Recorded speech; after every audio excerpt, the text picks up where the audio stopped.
어머니, 이 박스들이 뭐예요? 왜 집안이 이렇게 텅 비어 있어요? 이사 가려고 짐 쌌지. 어머니, 무슨 말씀하시는 거예요? 우리가 여행 간 사이에 갑자기 내가 이 집 팔았어. 뭐라고요? 집을 팔았다고요? 무서운 소리처럼 들리죠? 하지만 이 순간이 저에게는 76해 만의 진짜 해방이었어요. 여러분, 저는 박영자입니다. 26해 동안 간병인과 가사도우미로 일하며 아들 하나를 키웠어요. 그런데 더 이상 참을 수 없어서 이런 선택을 했습니다. 며느리는 저를 가족이 아닌 무료 가정부로 여겼고, 아들은 아내 편만 들었고, 손녀들조차 할머니가 아닌 할머니가 해주는 것들만 원했죠. 그렇다면 저는 대체 누구였을까요? 이 집의 주인이었을까요? 아니면 그저 눈치 보며 사는 얹혀 사는 신세였을까요? 자, 이제부터 제 이야기를 들려드릴게요. 어쩌면 여러분도 공감하실 수 있을 거예요. 1장. 안녕하세요. 저는 76살 부산 해운대구에 사는 박영자예요. 26해 동안 간병인과 가사도우미로 일하며 아들 하나를 키웠어요.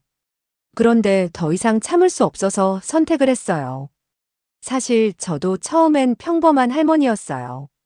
아들 민수 가족과 함께 살면서 행복하다고 착각하며 살았거든요. 제 하루는 마치 시계 톱니바퀴처럼 똑같았어요. 새벽 5시 30분. 알람도 필요 없이 눈이 떠져요. 먼저 손녀들 간식과 도시락을 정성스럽게 싸고 아침밥을 차려놓고 빨래를 돌리고 구석구석 청소하고 그리고 오후 5시까지 남의 집에서 간병인 일을 하고 집에 와서는 다시 우리 가족을 위한 저녁밥 준비. 하루하루가 전쟁 같았어요. 처음에는 손녀들이 할머니 고마워요 하면서 제품에 폭 안겨줄 때마다 가슴이 터질 것 같이 뿌듯했어요. 아, 내가 이 가족에게 꼭 필요한 사람이구나. 내 존재가 이렇게 소중하구나. 그렇게 생각했거든요. 그런데 언제부터인가 달라지기 시작했어요. 며느리 지혜가 저를 바라보는 눈빛이, 저에게 하는 말투가 마치 고용인을 대하는 것처럼 차가워졌어요. 어머니, 청소는 다 되었나요? 제가 친구들 초대하는 날이니까요. 어머니, 저녁은 정확히 6시에 차려주세요. 애들 학원 시간 맞춰야 하거든요. 정확히 6시. 1분이라도 늦으면 안 된다는 뜻이었어요. 어머니, 빨래는 따로 분리해서 해주세요. 저희 옷이랑 섞이면 곤란해요. 그 말을 들었을 때 목구멍이 메어왔어요. 한 집에 살면서 빨래도 따로 해야 한다니. 저는 정말 내가 이 집의 가족이 맞나? 하는 생각이 들곤 했어요. 제가 모처럼 TV를 들여다보며 잠시 쉬고 있으면 지혜가 말했어요. 어머니, 아침부터 너무 시끄러워요. 소리 좀 낮춰주세요. 아, 짜증나. 새벽부터 가족을 위해 분주히 움직이고 잠시 휴식을 취하고 있는 나에게 시끄럽다니. 그때 깨달았어요. 아, 내가 이 집에서 환영받지 못하는 존재구나. 마치 제가 고용된 가정부 같더라고요. 아니, 가정부한테도 이렇게 함부로 하지는 않을 거예요. 가정부는 적어도 월급이라도 받고 퇴근 시간도 있고 휴일도 있잖아요. 더 가슴 아픈 건 어느 날 제가 감기 몸살로 온몸에 열이 올라 누워있을 때였어요. 어머니, 아프신 것은 알겠는데 저녁 준비는 어떻게 하실 거예요? 애들 먹을 거라도 간단히 해주실 수 있죠? 제가 39도 열에 시달리며 숨도 제대로 쉬지 못하고 있는데 걱정하는 건 제 건강이 아니라 저녁 준비였어요. 그 순간 눈물이 핑 돌았어요. 아, 내가 이 집에서 정말 사람 취급을 받고 있는 건가? 오래전부터 저를 괴롭혀왔던 허리 통증이 도저히 버틸 수 없을 지경이 되었어요. 매일 새벽부터 밤까지 쪼그리고 앉아서 걸레질하고 무거운 세탁물과 청소용품들을 들고 다니며 26해를 살다 보니 허리가 완전히 망가져버린 거였어요. 결국 수술을 받아야 한다는 의사 선생님의 진단을 받았어요. 민수야, 엄마가 수술해야 한대. 수술이요? 이번엔 얼마나 하세요? 열흘 정도래. 그때 아들 민수가 한 말이 지금도 귀에 생생해요. 그럼 그 사이에 집안일은 어떻게 하죠? 망치로 머리를 얻어맞은 것 같았어요. 제가 수술 받는다는데 제일 먼저 걱정하는 게 집안일이라니. 제 건강, 제 안전, 제 생명은 뒷전이고요. 그날 밤 잠을 이루지 못했어요. 가슴속 어딘가에서 무언가가 소리 없이 금이 가는 걸 느꼈어요. 아마 제 마음이었을 거예요. 2장. 수술 당일.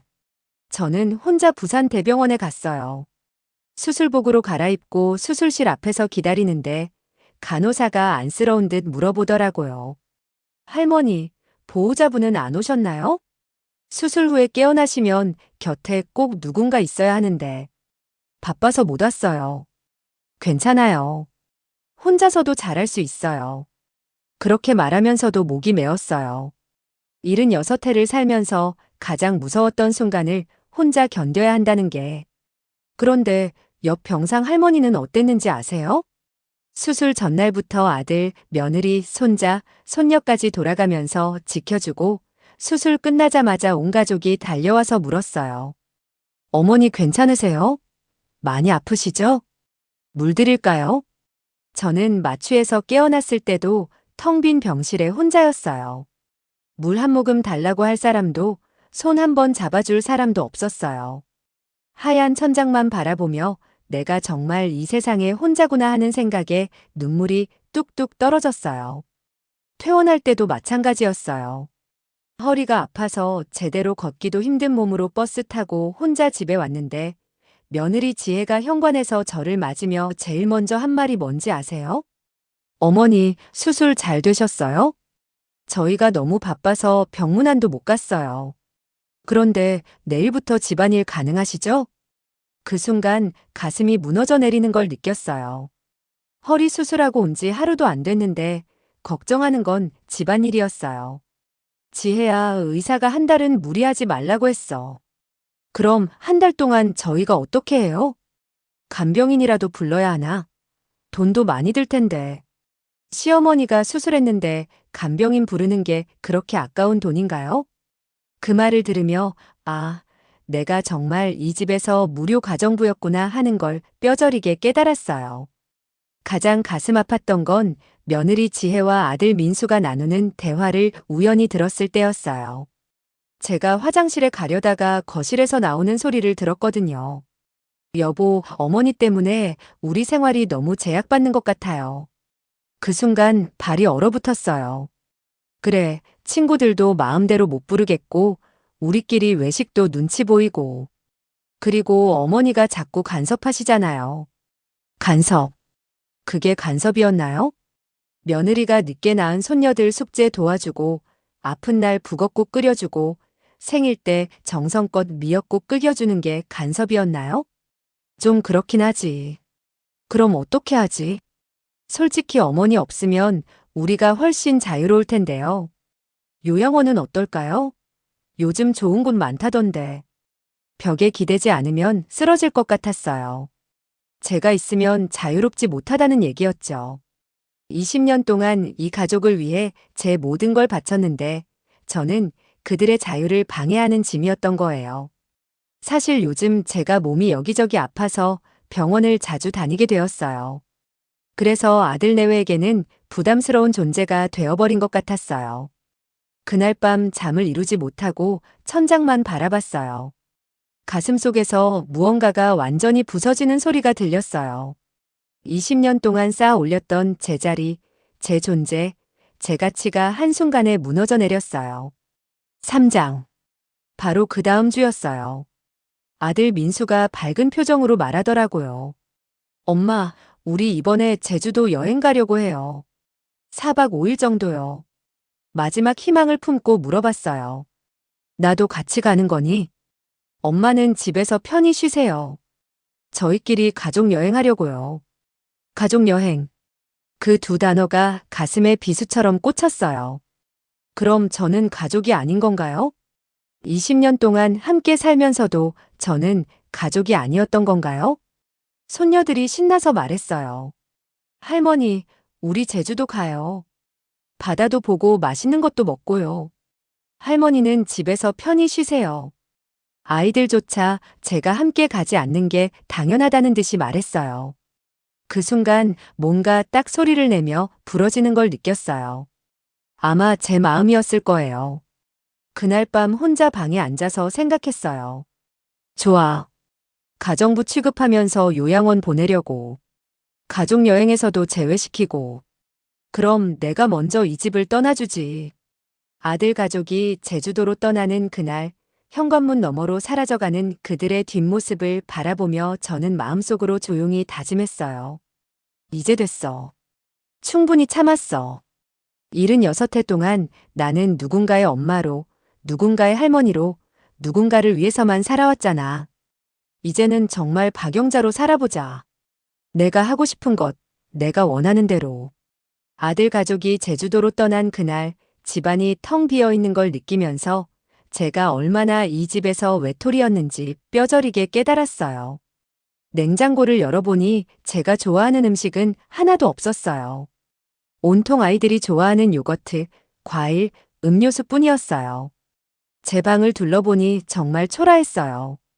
가장 작고 어두운 방에서 살고 있었거든요. 거실에는 제가 앉을 자리도 정해져 있었어요. 소파 끝자리. 그것도 등받이가 불편한 곳. 그때 문득 생각했어요. 이 집이 내 집인데 왜 내가 이렇게 눈치를 보며 살고 있지?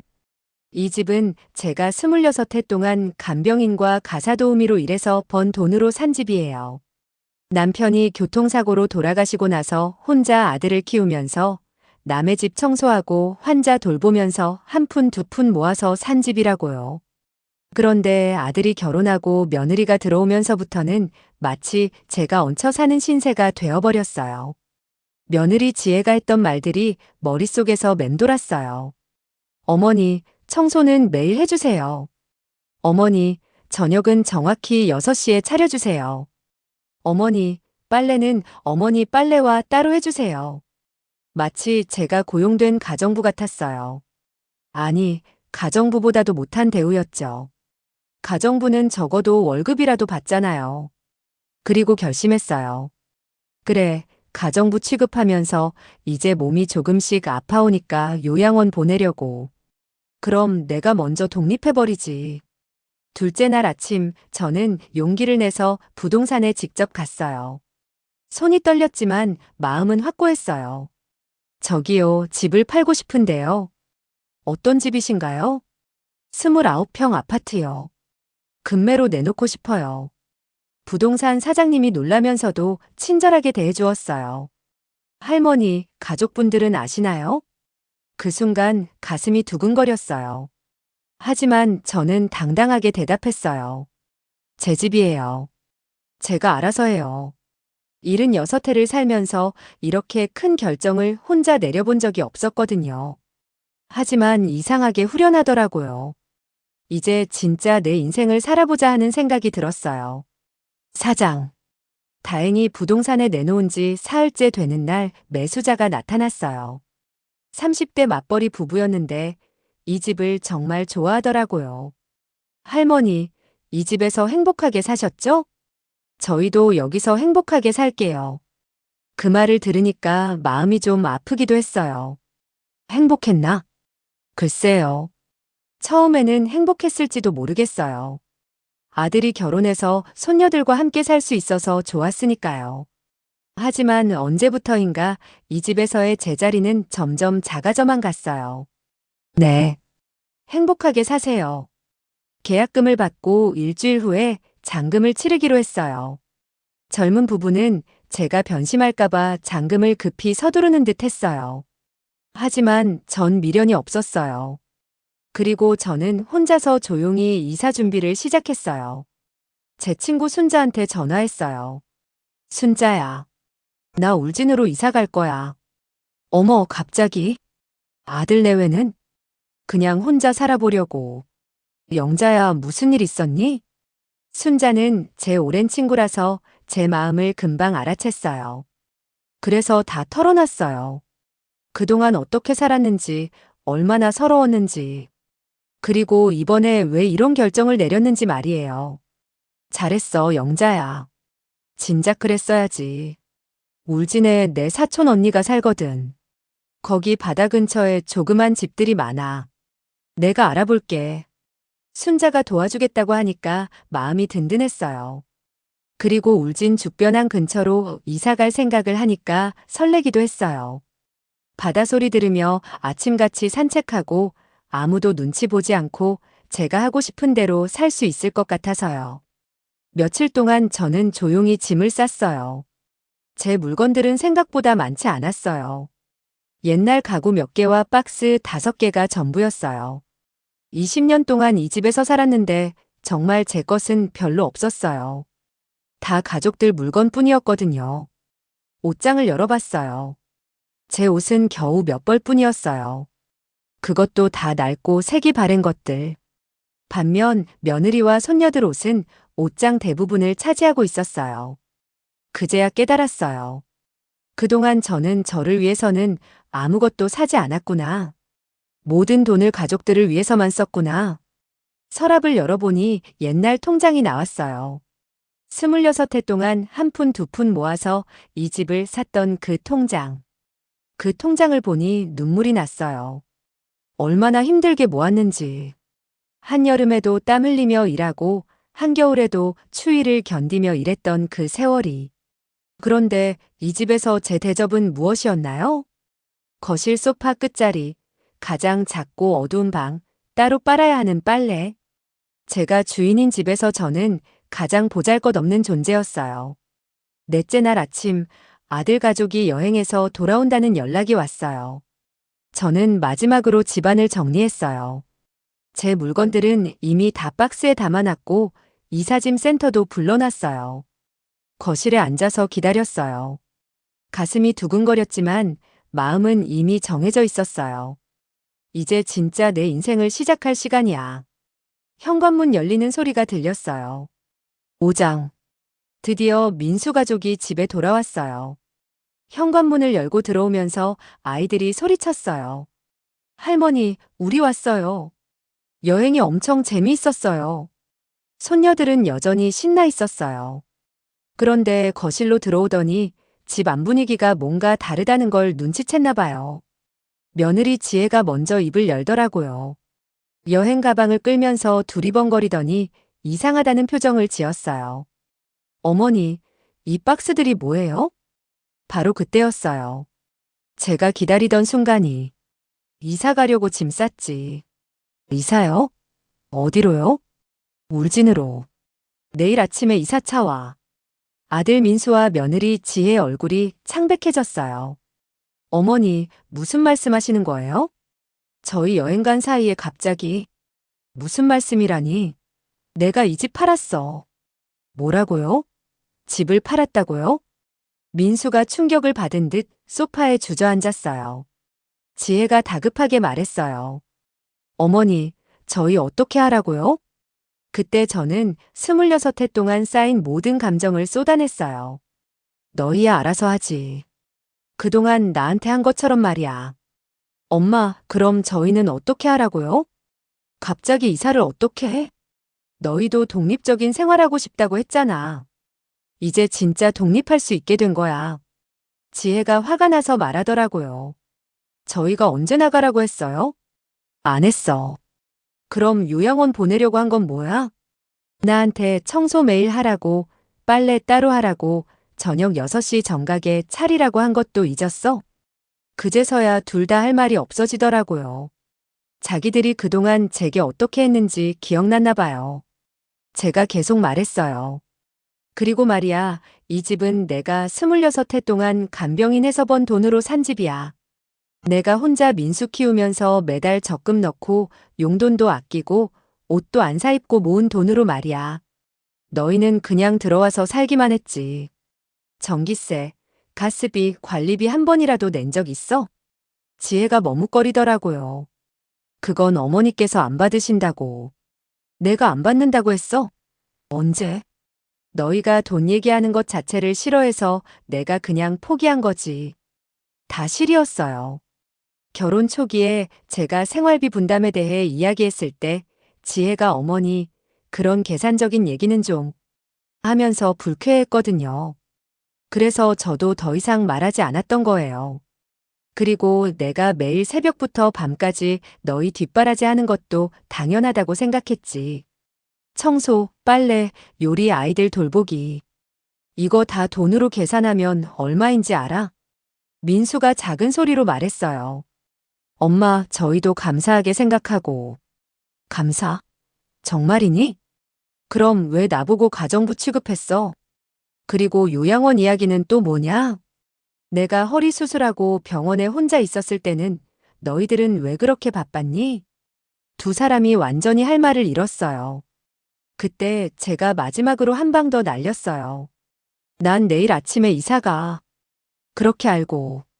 너희들도 이번 주 금요일까지야. 그때까지 짐 다 빼야 해. 아, 그리고 계약서에 보면 집 산 사람이 이사 오기로 한 날이야. 이번 주 금요일이요? 이렇게 빨리요? 너무하잖아요. 지혜가 더 화를 내며 소리쳤어요. 우리 어디로 가라는 말이에요? 갈 곳이 왜 없어? 너희는 가족끼리 여행도 잘 다녀오더니. 너희 가족, 지혜 친정 있잖아. 나도 76살에 새로 시작하는데 너희 젊은 것들이 못할 게 뭐 있어? 그 순간 그 오랜 기간 동안 쌓였던 모든 스트레스가 한꺼번에 풀리는 기분이었어요. 속이 뻥 뚫리더라고요. 손녀들이 조용히 제 쪽을 보고 있었어요. 평소와 다른 할머니의 모습에 어리둥절했어요. 할머니, 진짜 울진으로 가요? 응. 그때 지혜가 또 끼어들었어요. 어머니, 아이들 생각은 안 하세요? 갑자기 나가시면 아이들이 얼마나 혼란스럽겠어요? 아이들 생각. 내가 너희와 함께 살면서 누구 생각하면서 살았는데. 정말 어이가 없었어요. 그동안 아이들 핑계 대면서 저를 부려먹더니 이제 와서 아이들 걱정이라니요. 그리고 아이들이 혼란스러운 건 너희가 지금까지 할머니를 무시하면서 살았기 때문이야. 할머니는 당연히 집에 있는 가구인 줄 알았겠지. 아들 민수가 고개를 숙이더라고요. 엄마, 저희가 잘못했어요. 다시 생각해 보실 수 없을까요? 이미 늦었어. 사실 그때까지도 제 마음 한편으로는 혹시 진심으로 사과하면서 붙잡으려고 하나 하는 기대가 있었어요. 하지만 민수 다음 말을 듣고 완전히 마음을 굳혔어요. 그럼 집 한 돈은 어떻게 하실 거예요? 집 한 돈. 결국 그거였어요. 저에 대한 걱정이 아니라 돈에 대한 걱정이었던 거죠. 내 돈이니까 내가 알아서 쓸 거야. 울진에서 작은 집 하나 사고 남은 돈으로 여생 편하게 살 거야. 그때 며느리 지혜가 마지막으로 한마디 하더라고요. 어머니, 정말 이기적이세요. 이기적이라고. 76해를 살면서 저는 처음 들어본 소리였어요. 남을 위해서만 살아온 제가 이기적이라니요? 그래, 내 말이 맞다. 이제 이기적으로 살아볼 거야. 76해 동안 남을 위해 살았으니까 남은 시간은 나를 위해 살 거야. 그날 밤 정말 오랜만에 깊이 잠들었어요. 20년 동안 쌓였던 모든 것들을 쏟아낸 후라서 그런지 마음이 이상하게 후련하고 편안했거든요. 6장. 이사 당일 아침 새벽 5시에 눈이 떠졌어요. 20년 동안 몸에 밴 습관이었죠. 그런데 오늘은 아무도 챙겨줄 필요가 없다는 게 신기했어요. 평생 처음으로 제가 하고 싶은 것만 하는 아침이었어요. 천천히 커피를 마시면서 그동안의 삶을 돌아봤어요. 그동안 한 번도 이렇게 여유롭게 커피를 마셔본 적이 없었거든요. 항상 새벽부터 바쁘게 움직이며 가족들 뒷바라지만 했으니까요. 이 작은 시간도 정말 나에게 이렇게 소중할 줄 몰랐어요. 이사짐 센터 아저씨들이 7시에 왔어요. 생각보다 짐이 많지 않아서 금방 끝났어요. 정말 오랫동안 산 집인데 제 물건은 옛날 가구 몇 개와 박스 5개가 전부였어요. 아저씨가 놀라면서 말하더라고요. 할머니, 짐이 참 적으시네요. 보통 이 정도 평소에서 20년 사신 분들은 작은 트럭 한 대로도 모자라는데 그 말을 듣고 가슴이 아팠어요. 정말 그동안 저를 위해서는 아무것도 사지 않고 살았구나 싶어서요. 그동안 나를 위해서는 별로 산 게 없어서요. 다 가족들 위해서만 살았거든요. 아이고, 그러셨구나. 그럼 이제부터는 하고 싶은 것 많이 하세요.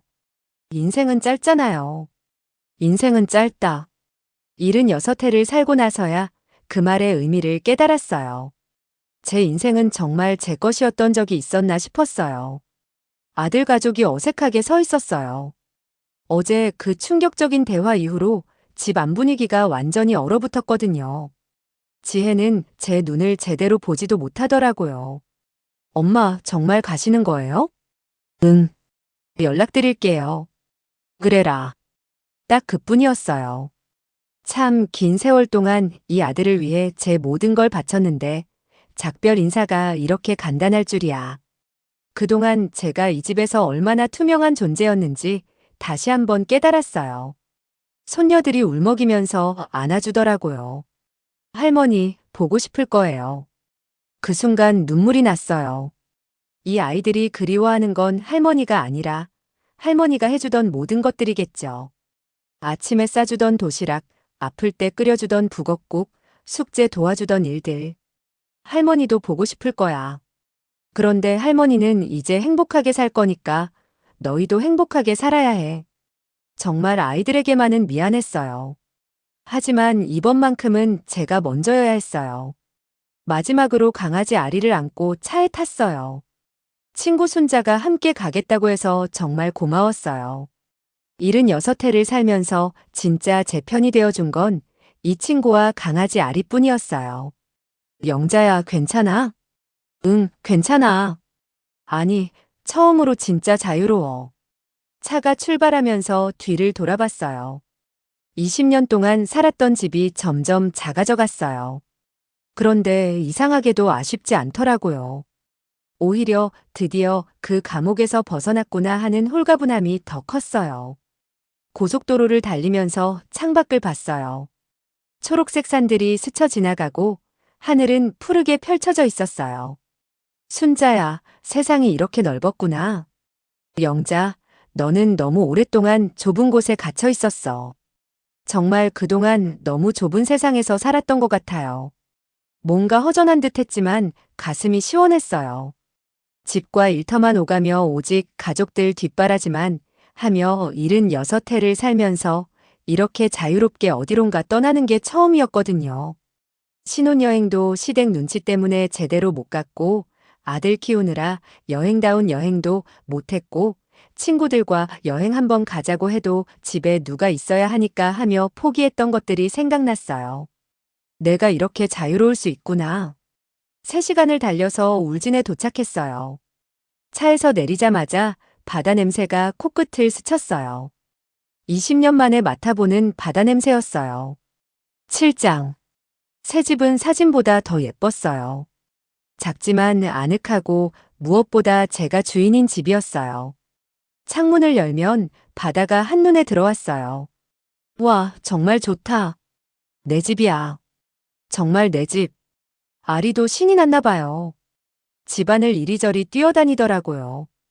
아리도 그동안 눈치를 보며 살았던 걸까요? 순자가 냉장고에 음식을 가져다 놨더라고요.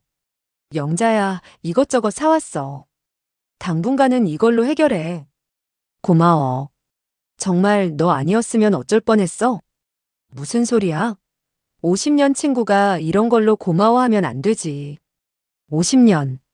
정말 긴 세월이에요. 그동안 제 곁에 있어준 유일한 사람이었어요. 이곳으로 이사온 첫날 밤 새 집에서 혼자 잠들었어요. 바다 소리가 들려왔어요. 처음에는 낯설었는데 들으면 들을수록 자장가 같았어요. 그동안 밤마다 들었던 소리들이 생각났어요. 며느리의 짜증, 아들의 한숨, 아이들의 투정.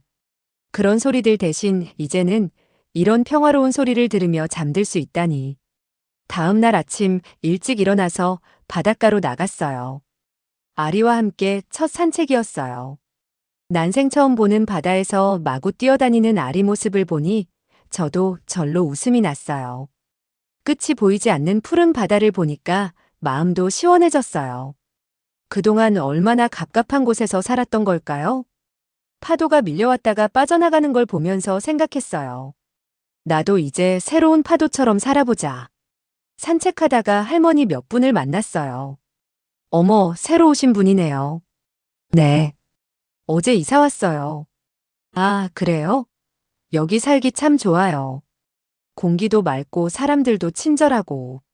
정말 오랜만에 들어보는 따뜻한 말이었어요. 그동안 누군가 제게 좋다는 말을 해준 적이 언제였을까요? 혹시 혼자 사세요? 네. 강아지랑 같이요. 아이고, 우리랑 비슷하네. 저희도 다 혼자 살아요. 외롭지 않으세요? 지금은 전혀요. 오히려 자유로워서 좋아요. 아이고, 멋있네요. 저도 그런 마음가짐으로 살고 싶어요. 처음 만난 분들인데도 제 말에 공감해 주시고 격려해 주시더라고요. 그동안 살던 아파트에서는 이웃들도 저를 누구네 할머니 정도로만 여겼는데 집으로 돌아와서 처음으로 제가 하고 싶은 아침을 만들었어요. 달걀 프라이와 김치볶음밥, 그리고 미역국. 간단하지만 제가 좋아하는 것들로만 차렸어요. 혼자 먹는 밥인데도 이렇게 맛있을 줄 몰랐어요. 그동안은 항상 이건 맵다, 이건 짜다, 이건 싫다 하는 소리만 들으며 다른 사람 입맛 맞춰서 요리했는데 제 입맛에 맞춰서 하니까 이렇게 행복할 줄 몰랐어요. 오후에는 근처 시장에 갔어요. 재래시장이었는데 정말 정겨웠어요. 생선가게 아주머니가 반가워하시더라고요. 혼자 사시나 봐요. 예. 얼마 전에 이곳으로 이사 왔어요. 요즘 혼자 사는 할머니들이 늘고 있어요. 다들 자유롭게 사시더라고요. 그 말이 이렇게 좋게 들릴 줄 몰랐어요. 그동안은 혼자 산다는 게 외롭고 쓸쓸한 일이라고만 생각했는데, 이제는 자유롭고 당당한 일이라는 걸 깨달았어요. 집으로 돌아오는 길에 생각했어요. 사람들이 나를 있는 그대로 받아들여주는구나. 그동안은 항상 누군가의 엄마, 누군가의 할머니, 누군가의 간병인이었는데 여기서는 그냥 박영자였어요. 그날 밤 바다를 보면서 다짐했어요. 이제부터는 박영자로 살자. 76해 동안 남을 위해 희생하며 살았으니 남은 시간은 정말 나를 위해 살자. 그리고 조용히 혼잣말했어요. 고생 많았어, 영자야. 이제 진짜 내 인생을 살아보자. 76회를 살면서 처음으로 제 이름을 온전히 되찾은 기분이었어요. 8장. 울진에 온 지 5달쯤 됐을 때 민수가 갑자기 찾아왔어요. 엄마. 문을 열어보니 민수가 서 있더라고요. 그런데 모습이 많이 초라해져 있었어요. 살도 빠지고 얼굴도 어둡고. 왜 왔니? 미리 연락도 안 하고. 엄마 죄송해요. 보고 싶어서 왔어요. 거실에 앉히고 차를 끓여줬어요. 그런데 민수가 계속 두리번거리더라고요. 엄마, 여기 정말 좋네요. 바다도 보이고 공기도 맑고. 응, 좋아. 그런데 심심하지 않으세요? 전혀. 매일 할 일이 많아. 민수가 한참 말을 못하더니 결국 털어놨어요. 엄마, 저희 요즘 너무 힘들어요. 뭐가? 장모님 집에서 살고 있는데 정말 눈치 보여요. 장모님이 맨날 짜증을 내시고 아이들도 새로운 환경에 적응 못하고 힘들어하고 있어요. 듣고 보니 지혜 어머니가 며느리와 사위, 손녀들이 갑자기 들어오니까 불편해하나 봐요. 아침마다 언제까지 여기 있을 거냐고 물어보시고. 엄마, 저 이제야 엄마 마음을 조금 알 것 같아요. 그 말을 듣는 순간 마음이 복잡했어요. 한편으로는 이제야 깨달았구나 싶기도 하고. 그래도 제가 낳고 기른 아들이니까 안쓰럽기도 하고. 하지만 예전처럼 마음이 흔들리지는 않았어요. 지혜는? 지혜도 많이 달라졌어요. 엄마한테 그동안 너무했다고 죄송하다고 매일 엄마 얘기를 해요. 그래. 네. 그리고 아이들도 할머니 없으니까 많이 힘들어해요. 민수가 울먹이더라고요. 엄마, 정말 죄송해요. 그동안 엄마가 해주신 모든 것들을 당연하게 생각했어요. 지금 직접 겪어보니까 엄마가 정말 대단한 분이셨구나 하는 생각이 들어요. 그때까지도 저는 담담했어요. 그래, 이제라도 알아서 다행이구나. 엄마, 다시 돌아오실 생각은 없으세요? 없어. 그럼 저희가 여기로 이사 와서 같이 살면 안 될까요? 그 말을 듣고 웃음이 났어요. 민수야, 너 아직도 몰라. 나는 이제 혼자 사는 게 좋아. 더 이상 누구 뒷바라지 안 해. 대신에 가끔 놀러 와. 그리고 진짜 효도하고 싶으면 너희끼리 잘 살아. 그게 엄마한테는 제일 큰 효도야. 민수가 고개를 숙이더라고요. 그날 저녁 민수를 위해 김치찌개를 끓여줬어요. 제가 담근 김치로 만든 거였어요. 엄마, 이 김치찌개 정말 맛있어요. 그래. 네. 어렸을 때 먹던 그 맛이에요. 그동안 얼마나 그리웠는지. 민수가 김치찌개를 먹으면서 눈물을 글썽이더라고요. 밥 2그릇을 한순간에 먹었어요. 얼마나 오랜만에 집밥다운 집밥을 먹는 건지. 지혜는 요리 안 해? 해주긴 하는데 엄마 손맛이랑은 달라요. 그리고 요즘은 장모님이 해주시는데 입맛이 안 맞더라고요. 그렇구나. 엄마, 여기서 정말 행복해 보이세요. 그동안 엄마 얼굴에서 이런 표정 본 적이 없었어요. 그래. 그리고 김치찌개 정말 맛있었어요. 오랜만에 진짜 집밥 먹은 기분이에요. 그때 저는 분명하게 말했어요. 민수야, 엄마는 이제 내 삶을 살 거야. 너희 일에 개입하지도 않을 거고, 너희도 내 삶에 간섭하지 마. 네. 가끔 안부 정도는 주고받을 수 있지만 예전처럼 얽혀 지내려고 하지 마. 나도 더 이상 너희를 위해 희생하며 살지 않을 거야. 엄마. 이게 서로에게 좋은 거야. 민수가 고개를 숙이더라고요.